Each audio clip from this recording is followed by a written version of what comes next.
आप सभी को मेरी राम राम हरिभूमि न्यूज बुलेटिन में आपका स्वागत है। आज की वीडियो में हम सबसे पहले बात करते हैं रेवाड़ी की।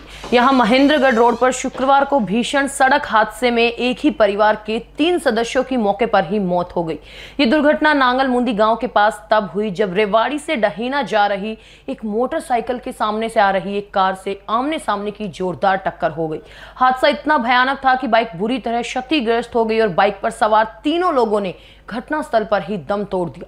मृतकों की पहचान बुढ़ोली गांव निवासी ओम प्रकाश, साहिल और प्रशांत के रूप में हुई है। इस दुर्घटना में बाइक सवार रोहित और कार में सवार 3 अन्य लोग भी गंभीर रूप से घायल हो गए। आसपास के लोगों की मदद से सभी घायलों को तत्काल रेवाड़ी के एक निजी अस्पताल में भर्ती कराया गया, जहां उनका उपचार जारी है। खोल थाना पुलिस ने मौके पर पहुंचकर जायजा लिया और शव को कब्जे में लेकर पोस्टमार्टम के लिए नागरिक अस्पताल भेज दिया गया। पुलिस के अनुसार प्रारंभिक जांच में तेज रफ्तार और लापरवाही को हादसे का मुख्य कारण माना जा रहा है। अगली खबर गुरुग्राम से। यहाँ की लग्जरियस शोभा सिटी सोसाइटी में शुक्रवार की सुबह दिल्ली के डीपीएस स्कूल में 12वीं कक्षा में पढ़ने वाले 18 वर्षीय छात्र आर्यन सहवाग ने 18वीं मंजिल से छलांग लगाकर आत्महत्या कर ली। उसके पिता आर्मी से रिटायर है और मूल रूप से रोहतक के निवासी हैं। पुलिस की शुरुआती जांच में सामने आया कि गुरुवार रात को आर्यन ने अपनी मां के पास ही सोने की बात कहकर पहले उनके पैर दबाए और फिर अपने कमरे में सोने चला गया। रात लगभग 2 बजे वो चुपचाप अपने 10वीं मंजिल के फ्लैट से निकला, लिफ्ट से 18वीं मंजिल पर पहुंचा और छलांग लगा दी।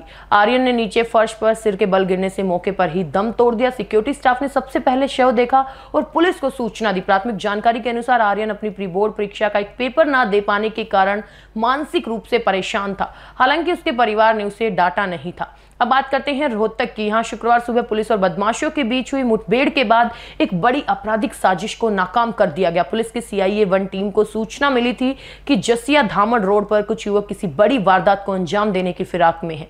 पुलिस ने घेराबंदी कर बदमाशों को पकड़ने की कोशिश की तो उन्होंने फायरिंग शुरू कर दी। पुलिस की जवाबी कार्रवाई में एक बदमाश साहिल के पैर में गोली लगी। पुलिस ने घायल साहिल समेत उसके 4 अन्य साथियों परवीन, गौरव, मोहित और सन्नी उर्फ चमरा को गिरफ्तार कर लिया। घायल साहिल को रोहतक PGI के ट्रामा सेंटर में भर्ती कराया गया। पुलिस पूछताछ में खुलासा हुआ कि यह आरोपी एक कपड़ा व्यापारी की दुकान पर फायरिंग करने की फिराक में थे। मुख्य आरोपी साहिल का पुराना आपराधिक रिकॉर्ड है। 2021 में साहिल ने फेरों के बाद अपने पति के साथ ससुराल जा रही एक युवती की कार रोककर उसे 7 गोलियां मारी थी, क्योंकि वो उससे शादी करना चाहता था। पुलिस ने बदमाशों के कब्जे से एक देसी पिस्तौल, 3 कारतूस, एक तलवार, लाठी और एक बलेनो कार बरामद की है। और ये बदमाश विदेश में रहने वाले गैंगस्टर अक्षय और झज्जर जेल में बंद नरेश उर्फ सेठी के निर्देश पर काम करते हैं। अगली खबर CM विंडो की। हरियाणा के बहादुरगढ़ सिविल अस्पताल में CM विंडो पर एक बेहद रोचक और व्यवस्था पर सवाल खड़े करने वाली शिकायत दर्ज की गई, जिसने स्वास्थ्य विभाग को तुरंत हरकत में ला दिया। बहादुरगढ़ में कार्यरत एक शादीशुदा युवक ने शिकायत की कि उन्हें मुफ्त कंडोम लेने के लिए न सिर्फ सुबह 9 बजे तक 15 मिनट इंतजार करना पड़ा, बल्कि बाद में उन्हें गायनी OPD में रखे बॉक्स से पैकेट उठाने को कहा गया। युवक ने अपनी शिकायत के गंभीर सवाल उठाए कि गर्भवती महिलाओं के सामने कंडोम उठाने का पैकेट उठाने में शर्मिंदगी महसूस होती है, जो परिवार नियोजन योजना में एक बड़ी बाधा बन सकती है। युवक ने तर्क दिया कि परिवार नियोजन की सुविधा हर समय और ऐसे स्थान पर उपलब्ध होनी चाहिए जहां किसी को शर्म महसूस ना हो। इस शिकायत को CM विंडो के प्रभारी ने तुरंत झज्जर के सिविल सर्जन कार्यालय को भेजा और शिकायत की गंभीरता को देखते हुए स्वास्थ्य महकमा तत्काल हरकत में आया। CMO कार्यालय के निर्देश पर फैमिली प्लानिंग इंचार्ज ने व्यवस्था में तुरंत बदलाव किया। अब अस्पताल प्रशासन इमरजेंसी वार्ड सहित सभी प्रमुख वार्ड के बाहर बॉक्स लगाकर फ्री कंडोम उपलब्ध कराने का इंतजाम कर दिया। युवक का कहना था कि सरकारी जन सेवाएं सिर्फ योजना और पोस्टरों तक सीमित नहीं रहनी चाहिए, बल्कि जमीन पर आम नागरिक तक आसानी से पहुंचनी चाहिए। इस शिकायत के बाद हुए सुधार से परिवार नियोजन की सुविधा, गोपनीयता और आसानी से नागरिकों को उपलब्ध हो सकेगी।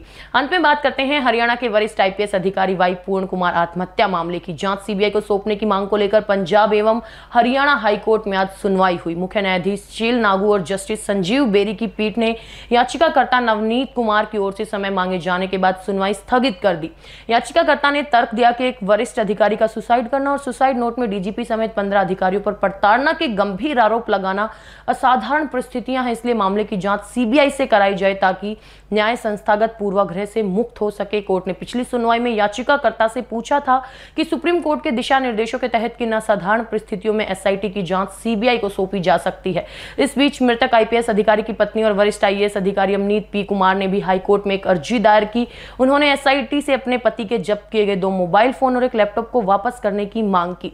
अर्जी में कहा गया कि इन उपकरणों के कई निजी और वित्तीय जानकारियां हैं और पुलिस ने रिकॉर्ड लेने का काम पूरा कर लिया होगा, इसलिए अब इन्हें लौटा दिया जाना चाहिए। आईपीएस पूर्ण कुमार ने 7 अक्टूबर को चंडीगढ़ स्थित अपने आवास पर खुद को गोली मारकर आत्महत्या कर ली थी।